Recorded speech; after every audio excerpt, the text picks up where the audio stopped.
Honorable Prime Minister, I welcome you to India at 2047. We are deeply grateful for your presence.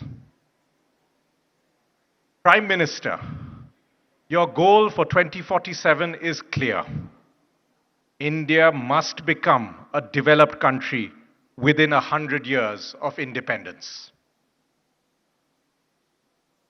As a country, we must answer some questions. How will our economy grow fast enough for such a long time? How can the youth and women of our country fulfill their dreams? How will we ensure enough water for all? When will our nation be safe from terrorism? And amid polarization, how do we bring unity? Our country has the talent, natural resources, and resolve. We look forward to your vision of India 2047. Ladies and gentlemen, please welcome the Honorable Prime Minister, Shri Narendra Modi.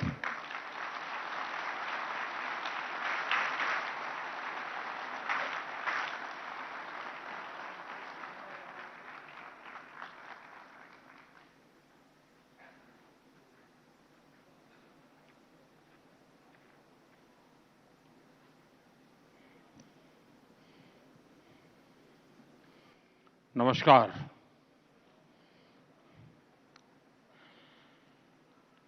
आज सुबह से ही भारत मंडपम का ये मंच एक जीवन platform बना हुआ है। अभी मेरा आपकी टीम से मिलने का मुझे मौका मिला कुछ मिनट के लिए। ये समिट बहुत विविधता से भरी रही है। अनेक महानुभावों ने इस समिट में रंग भरे हैं। मुझे विश्वास है आप सभी का भी अनुभव बहुत ही अच्छा रहा होगा। इस समिट में बहुत बड़ी संख्या में युवाओं और महिलाओं की उपस्थिति ये अपने आप में शायद उसका यूनिकनेस बन गया है। खासतौर पे हमारी ड्रोन दीदियों ने, लखपति दीदियों ने जो अपने अनुभव साझा किए, जब मैं इन सब एंकर से मिला अभी, मैं देख रहा था इतने उमंग से वो अपना अनुभव बता रही थी। उनके एक एक डायलॉग उनको याद थे। यानी अपने आप में ये बड़ा प्रेरित करने वाला अवसर रहा है। साथियों, ये उस बदलते भारत का प्रतिबिंब है जो हर क्षेत्र में अपनी आवाज बुलंद कर रहा है। इस बदलते भारत का सबसे बड़ा सपना है 2047 तक विकसित भारत।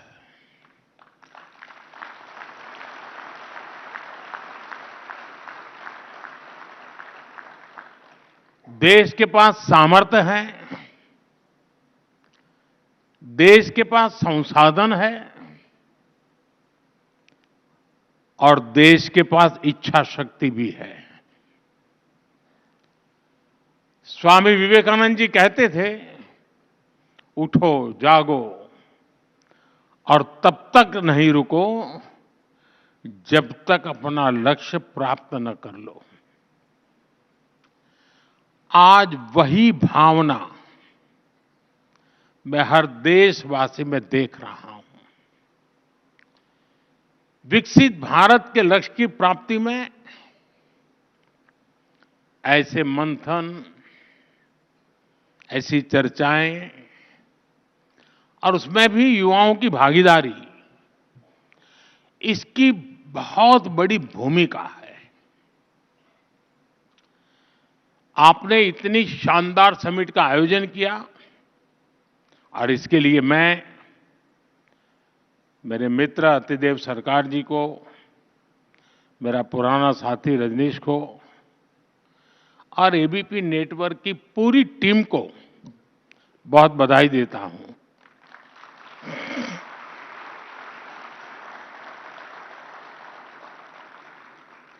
साथियों, आज भारत के लिए एक ऐतिहासिक दिन है। कुछ देर पहले, मैं यहां आने से पूर्व ही, मेरी ब्रिटेन के प्रधानमंत्री जी से बात हुई है और मुझे ये बताते हुए खुशी है कि India UK free trade agreement अब फाइनल हो चुका है।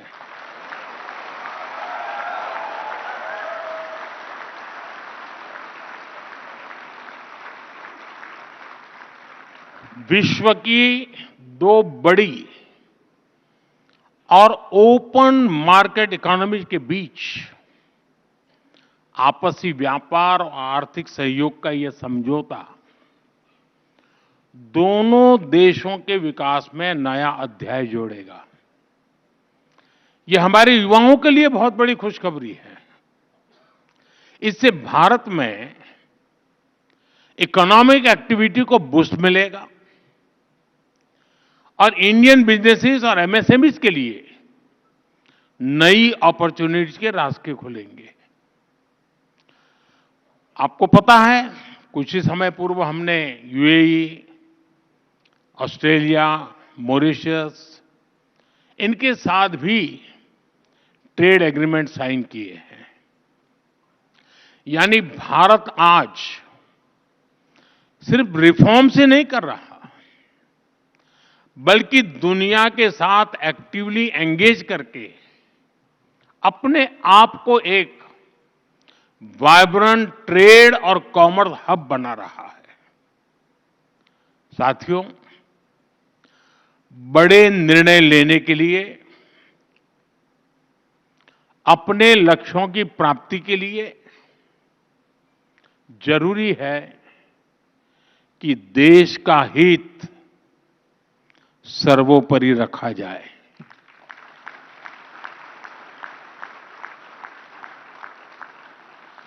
देश के सामर्थ्य पर भरोसा किया जाए।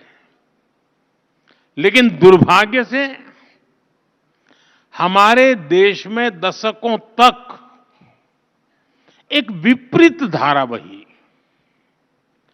और देश ने इसका बहुत नुकसान उठाया। एक दौर था जब कोई भी बड़ा फैसला लेने से पहले, कोई बड़ा कदम उठाने से पहले ये सोचा जाता था कि दुनिया क्या सोचेगी, वोट मिलेगा या नहीं मिलेगा, कुर्सी बचेगी कि नहीं बचेगी, कहीं वोट बैंक छिटकेगा तो नहीं। भांति भांति के स्वार्थों के कारण बड़े फैसले, बड़े रिफॉर्म्स टलते ही जा रहे थे। साथियों, कोई भी देश ऐसे आगे नहीं बढ़ सकता है।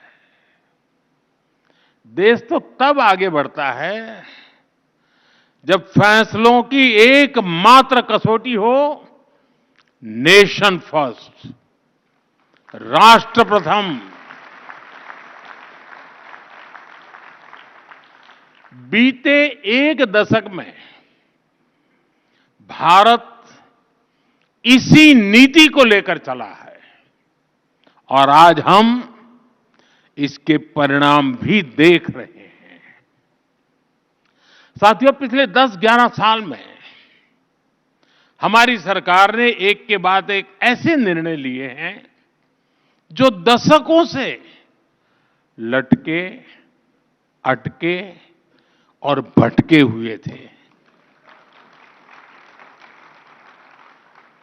जो राजनीतिक इच्छा शक्ति के अभाव में डिब्बों में बंद हो गए थे। अब जैसे एक उदाहरण हमारे बैंकिंग सेक्टर का है। बैंकिंग सेक्टर जो इकोनॉमी की रीढ़ होता है, पहले ऐसी कोई समिट नहीं होती थी जो बैंकों के घाटे पर बात किए बिना पूरी होती हो। और वाकई 2014 से पहले हमारे देश में बैंक पूरी तरह बर्बाद होने के कगार पर थे। अब आज क्या स्थिति है? आज भारत का बैंकिंग सेक्टर दुनिया के सबसे मजबूत सिस्टम में से एक है। हमारे बैंक रिकॉर्ड प्रॉफिट में है और डिपॉजिटर्स को इसका फायदा मिल रहा है। ये इसलिए हुआ क्योंकि हमारी सरकार ने बैंकिंग सेक्टर में लगातार रिफॉर्म्स किए, देश हित में छोटे बैंकों का मर्जर किया, उनका सामर्थ्य बढ़ाया। आपको एयर इंडिया की पुरानी हालत भी याद होगी। एयर इंडिया डूब रही थी। हर वर्ष देश के हजारों करोड़ रुपए डूब रहे थे, लेकिन फिर भी पहले की सरकार फैसला लेने से डरती थी। हमने फैसला लिया और देश को लगातार हो रहे नुकसान से बचाया। क्यों? क्योंकि हमारे लिए देश हित सर्वोपरि है।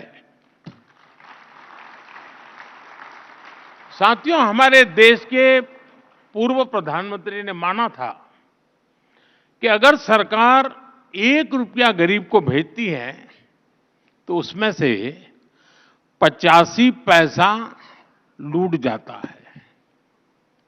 सरकारें बदलती रही, साल बीतते रहे, लेकिन गरीब के हक का पूरा पैसा उसे मिले, इस दिशा में ठोस काम नहीं हुआ।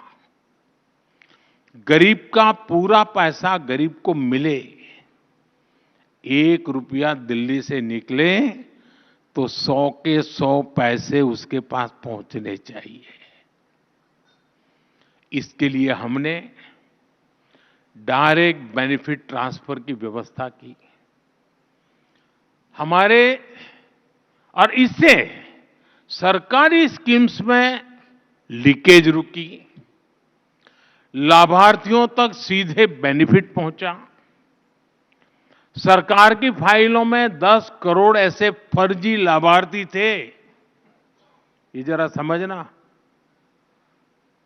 10 करोड़ ऐसे फर्जी लाभार्थी थे जिनका कभी जन्म भी नहीं हुआ था और उन्हें पूरे ठाठ से सारी सुविधाएं मिल रही थी। 10 करोड़। पहले वाले यही सिस्टम बनाकर गए थे।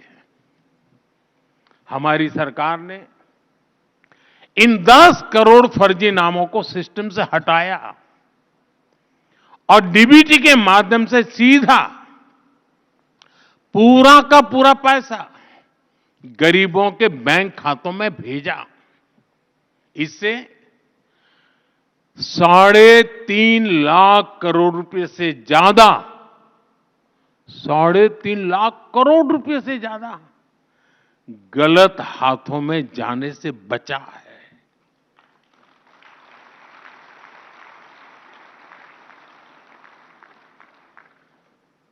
मतलब ये आपका पैसा बचाया है। पैसा आपका बचा, गाली मोदी ने खाई।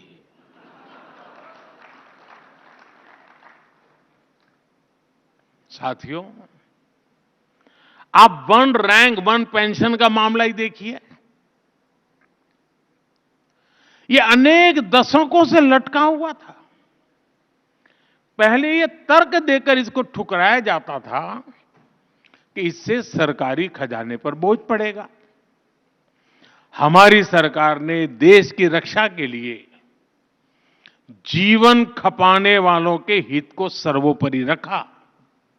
आज ओआरओपी से लाखों लाख सैनिक परिवारों का फायदा हो रहा है।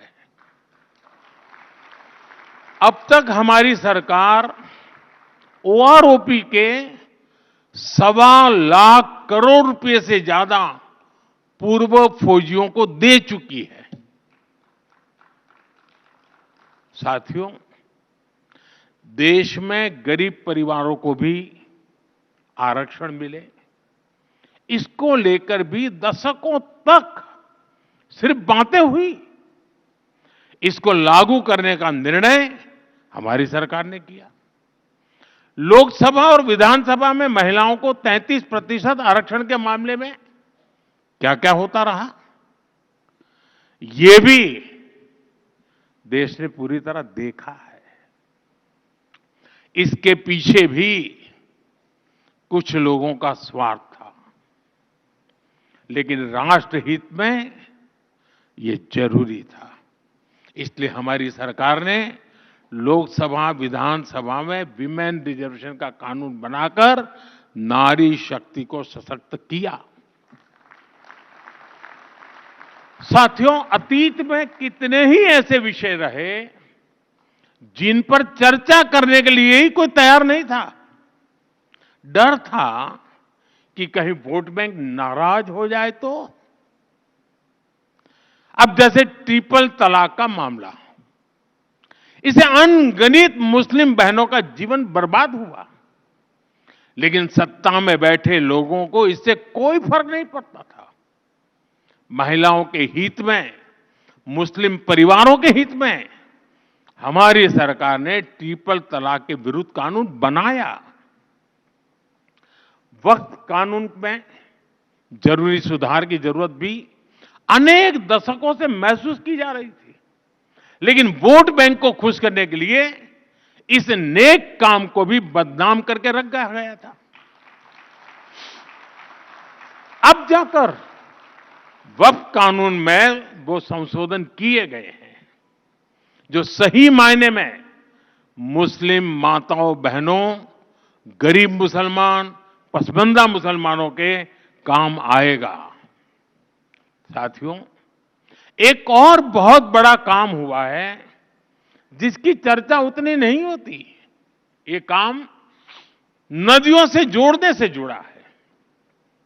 अभी पानी के संबंध में अतिदेव जी ने पूछा क्या करेंगे। दशकों तक हमारी नदियों के पानी को तनाव का, झगड़े का विषय बनाकर रखा गया, लेकिन हमारी सरकार ने राज्य सरकारों के साथ मिलकर नदियों के जोड़ने का एक महाअभियान शुरू किया है। केन बेतवा लिंक परियोजना, पार्वती काली सिंध चंबल लिंक परियोजना, इनसे लाखों किसानों को फायदा होगा। वैसे आजकल तो मीडिया में पानी को लेकर काफी चर्चा चल रही है।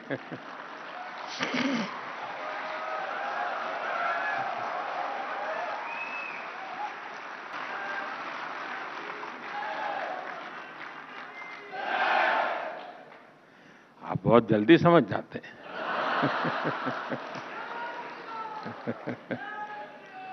पहले भारत के हक का पानी भी बाहर जा रहा था, अब भारत का पानी भारत के हक में बहेगा। भारत के हक में रुकेगा और भारत के ही काम आएगा। साथियों, अक्सर लोग इस बात को दोहराते हैं कि इतने दशकों बाद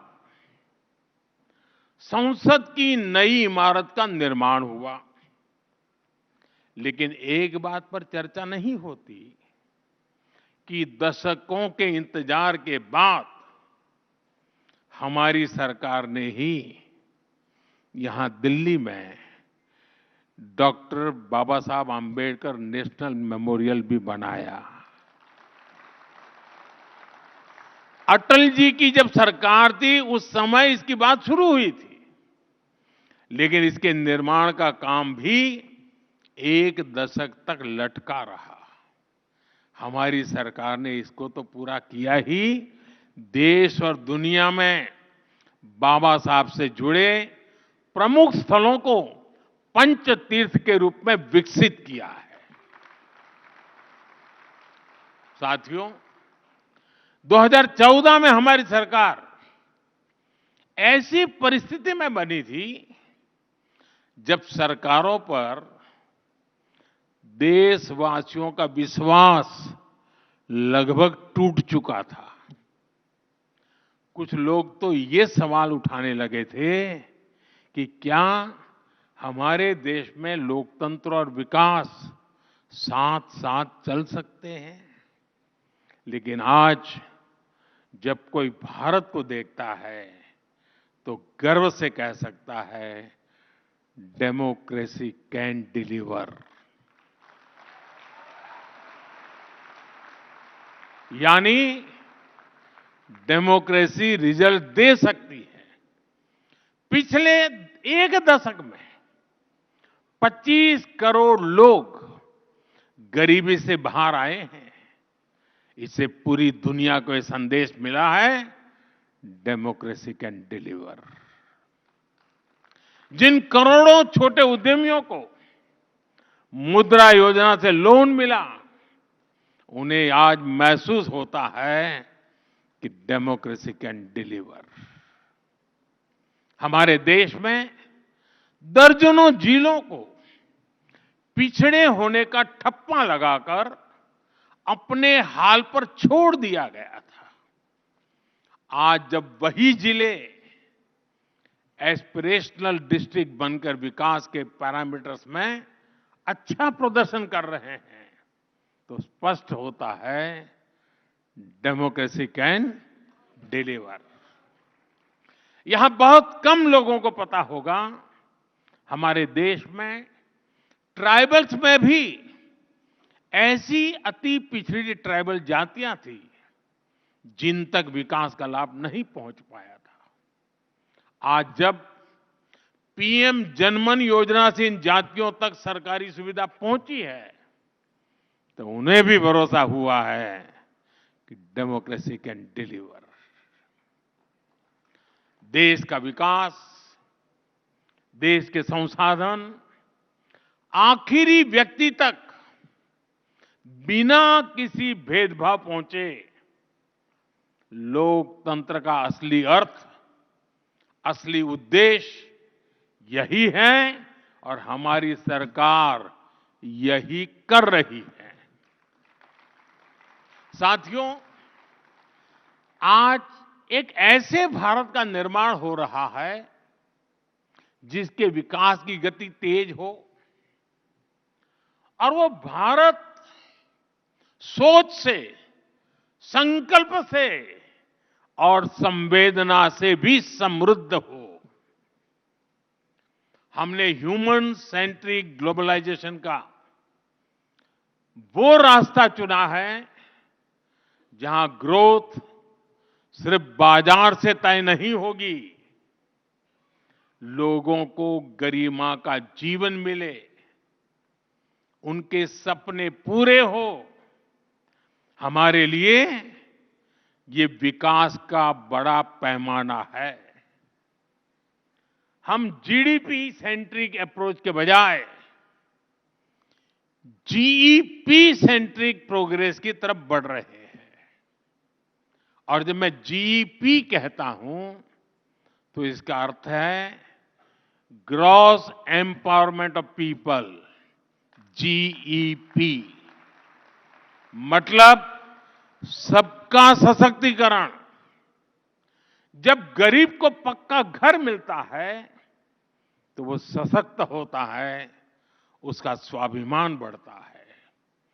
जब गरीब के घर में शौचालय बनता है तो उसे खुले में शौच के अपमान और पीड़ा से मुक्ति मिलती है। जब आयुष्मान भारत योजना से गरीब को 5 लाख रुपए तक का मुफ्त इलाज मिलता है तो उसके जीवन की बहुत बड़ी चिंता कम होती है। ऐसे अनेक उदाहरण हैं जो संवेदनशील विकास के रास्ते को मजबूत कर रहे हैं, देश की जनता को एम्पावर कर रहे हैं। साथियों, अभी कुछ दिनों पहले सिविल सर्विस डे के दौरान मैंने नागरिक देवो भव इस मंत्र की बात कही थी।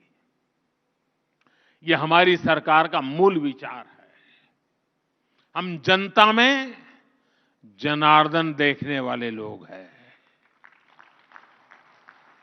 पहले सरकार में माई बाप कल्चर हावी होता, अब जनता की सेवा की भावना ही उसी को लेकर काम होता है। सरकार खुद नागरिक तक सेवा पहुंचाने की पहल करती है। यहां बहुत से नौजवान साथी हैं। आजकल तो आप हर फॉर्म ऑनलाइन भरते हैं। एक समय था जब अपने ही डॉक्यूमेंट्स को अटेस्ट कराने के लिए सरकारी दफ्तरों के चक्कर काटने पड़ते थे। अब आप वही सारे काम सेल्फ अटेस्ट करके भी कर सकते हैं। साथियों, ऐसी ही पुरानी व्यवस्था सीनियर सिटीजन्स के लिए थी। बुजुर्ग लोगों को हर साल खुद के जीवित होने का प्रमाण देने के लिए अपने पुराने ऑफिस जाना पड़ता था और जाके कहना पड़ता मैं जिंदा हूं, या फिर बैंक में जाकर बताना पड़ता था कि मैं जीवित हूं, मुझे पैसे मिलने चाहिए। हमने इसका समाधान निकाला। अब सीनियर सिटीजन कहीं से भी डिजिटली अपना जीवन प्रमाण पत्र दे सकते हैं। बिजली कनेक्शन लेना हो, पानी का नल लगवाना हो, बिल जमा करना हो, गैस बुक करानी हो और यहां तक कि गैस सिलेंडर की डिलीवरी लेनी हो, उसके लिए भी बार बार कहना पड़ता था। कई लोग छुट्टी लेकर ये सारा काम, नौकरी में तो एक दिन छुट्टी रखनी पड़ती है अपने इन कामों के लिए। अब देश में व्यवस्था बदली है। ऐसे ढेर सारे काम अब ऑनलाइन हो जाते हैं। हम लगातार ये कोशिश कर रहे हैं कि हर वो इंटरफेस जहां लोगों को सरकार से कोई इंटरेक्शन करना हो, जैसे पासपोर्ट का काम हो, टैक्स रिफंड का काम हो, ऐसे हर काम सिंपल, फास्ट और एफिशिएंट है। यही नागरिक देवो भव इसका उस मंत्र का उद्देश्य है। और इसी भाव पर चलते हुए हम 2047 के विकसित भारत की नींव को मजबूत कर रहे हैं। साथियों, भारत आज अपनी परंपरा और प्रगति को एक साथ लेकर चल रहा है। विकास भी, विरासत भी, ये हमारा मंत्र है। ट्रेडिशन और टेक्नोलॉजी कैसे एक साथ थ्राइव करती है, ये हम भारत में देख रहे हैं। आज हम डिजिटल ट्रांजैक्शन में दुनिया में टॉप के देशों में हैं और साथ ही हम योग और आयुर्वेद के ट्रेडिशन को भी पूरी दुनिया में ले जा रहे हैं। आज दुनिया भारत में निवेश करने के लिए उत्सुक है। बीते एक दशक में रिकॉर्ड एफडीआई भारत में आया है और साथ ही चोरी की गई कलाकृतियां और दूसरा सामान भी रिकॉर्ड संख्या में भारत आ रहा है। आज भारत दुनिया का दूसरा सबसे बड़ा फोन निर्माता है और साथ ही हम मिलेट जैसे सुपर फूड के उत्पादन में भी सबसे आगे हैं। सूर्य मंदिर वाले भारत ने सोलर एनर्जी के प्रोडक्शन में भी 100 गीगावाट की कैपेसिटी हासिल कर ली है। साथियों, प्रगति के लिए जरूरी नहीं है कि हम अपनी संस्कृति या अपनी जड़ों को छोड़ दें। जितनी गहराई से हम अपनी जड़ों से जुड़ेंगे, आधुनिकता के साथ हमारा जुड़ाव भी उतना ही मजबूत होगा। हम हजारों वर्षों की अपनी विरासत को आने वाले हजारों वर्षों के लिए भारत की ताकत बना रहे हैं। साथियों, 2047 तक विकसित भारत की इस यात्रा में हर कदम का अपना महत्व है और कई बार कुछ लोगों को इस बात का अंदाजा भी नहीं होता कि सरकार जो निर्णय आज ले रही है उसका मल्टीप्लायर इफेक्ट कितना बड़ा होगा, कितना दूरगामी होगा। मैं आपको एक ही सेक्टर का, मीडिया और कंटेंट क्रिएशन का उदाहरण दूंगा। आप याद कीजिए, 10 साल पहले जब मैं डिजिटल इंडिया की बात करता था, तब कई लोग बहुत सारी आशंकाएं व्यक्त करते थे। लेकिन आज डिजिटल इंडिया हमारे जीवन का एक सहज हिस्सा हो चुका है।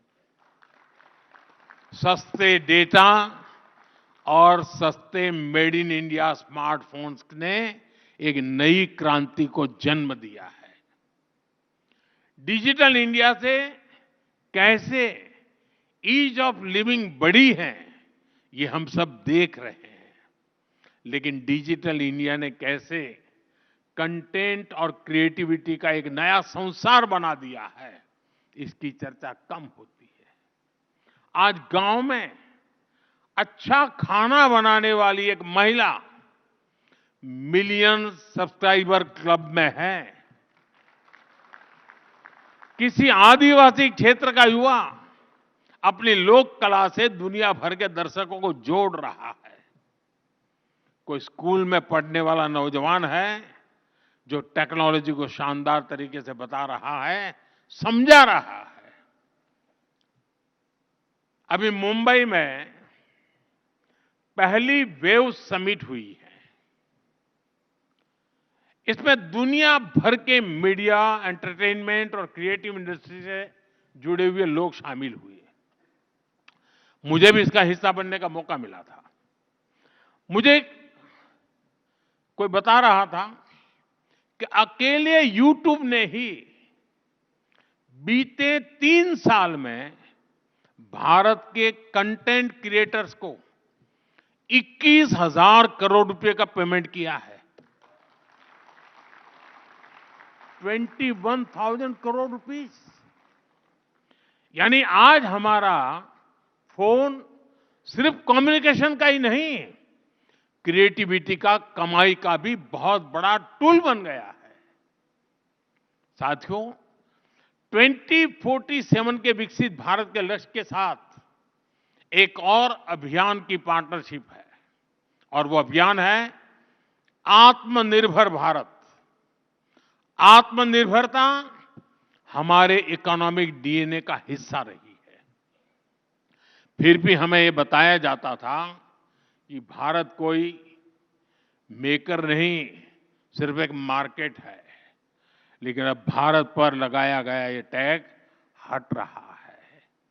आज भारत दुनिया का एक बड़ा डिफेंस मैन्युफैक्चरर और एक्सपोर्टर बन रहा है। भारत के डिफेंस प्रोडक्ट्स 100 से ज्यादा देशों में एक्सपोर्ट हो रहे हैं। हमारे डिफेंस एक्सपोर्ट की फिगर भी लगातार बढ़ रही है। देश के पास आईएनएस विक्रांत, आईएनएस सूरत, आईएनएस नीलगिरी जैसी अनेक स्वदेशी युद्धपोत है। इन्हें भारत ने अपने सामर्थ्य से बनाया है। आज भारत अनेक ऐसे सेक्टर्स में भी शानदार काम कर रहा है जो पहले हमारी ताकत नहीं रहे। जैसे इलेक्ट्रॉनिक सेक्टर है। बीते वर्षों में भारत एक बड़ा इलेक्ट्रॉनिक्स एक्सपोर्टर बनकर उभरा है। आज हमारे लोकल प्रोडक्ट्स ग्लोबल हो रहे हैं। हाल में ही एक्सपोर्ट से जुड़े आंकड़े आए हैं।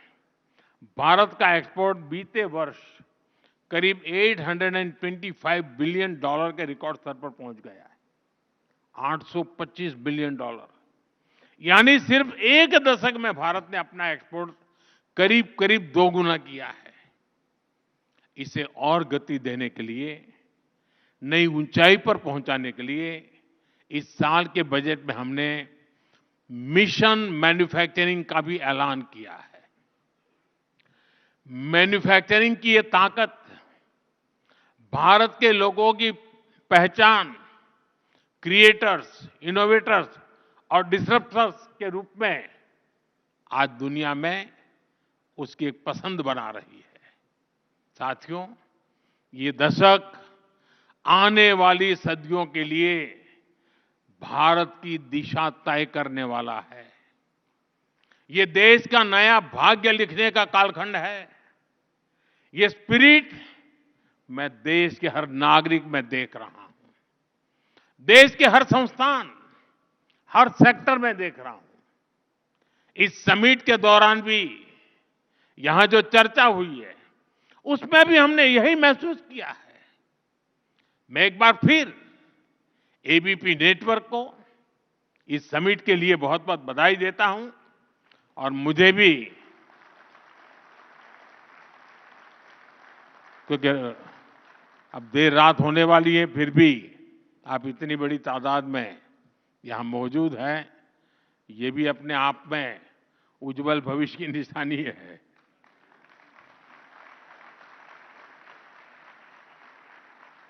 और मैं खास तौर पे कहना चाहूंगा, आपने ये जो प्रयोग किया है, और मैं आपका गेस्ट लिस्ट देख रहा था, सारे नौजवान प्रयोगशील लोग हैं।